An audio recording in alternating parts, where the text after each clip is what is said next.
জয় যিশু। মন্দ আত্মারা প্রভু যিশুকে ভয় পায়। মন্দ আত্মারা প্রভু যিশুকে ভয় পায়। শাস্ত্রে কোথাও দেখতে পায় না যে প্রভু যিশু মন্দ আত্মাদের ক্ষমতার সম্মুখীন হয়ে ভয়ে কাঁপেন ঘটনাক্রমে।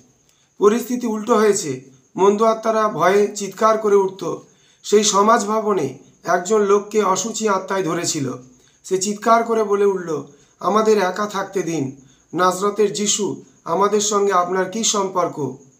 আপনি আমাদের বিনাশ করতে এসেছেন। আমি জানি আপনি কে, ঈশ্বরের সেই পবিত্র ব্যক্তি। মার্ক 1:23 এবং 24 পদ।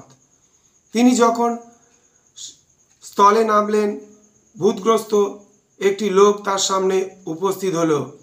আর সে যখন প্রভু যিশুকে দেখল, সে ভয়ঙ্কর চিৎকার করে আতঙ্কে তার সামনে এসে পড়ল। উচ্চরবে সে বলল, পরাৎপর ঈশ্বরের পুত্র যিশু, আমার সঙ্গে আপনার কি দরকার? আমি বিনতি করছি, দয়া করে আমাকে যন্ত্রণা দেবেন না। প্রভু যিশু তাকে জিজ্ঞেস করলেন, তোমার নাম কি? সে উত্তর দিল, বাহিনী। কারণ হাজার হাজার দুষ্ট আত্মা সেই লোকটির মধ্যে ঢুকেছিল।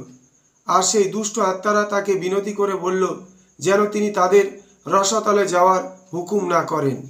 লুক 8:27-31 পদ। তুমি কি বিশ্বাস করো ঈশ্বর এক? ভালোই করো। মনে রেখো, মন্দ আত্মারাও গভীরভাবে তা বিশ্বাস করে ও প্রচণ্ড ভয়ে কাঁপে। যাকব 2:19 পদ। এটি বিশেষ লক্ষণীয় যে ট্রেম্বল এই ইংরাজি শব্দের মূল গ্রিক হলো ফ্রিজো। এর মানে হলো আতঙ্কের ও প্রচণ্ড ভয়ে কাঁপা বা শিহরিত হওয়া। এ এমন ধরনের ভয়ের বিষয় উল্লেখ করে যার ফলে গায়ের লোম বা মাথার চুল খাড়া হয়ে যায়।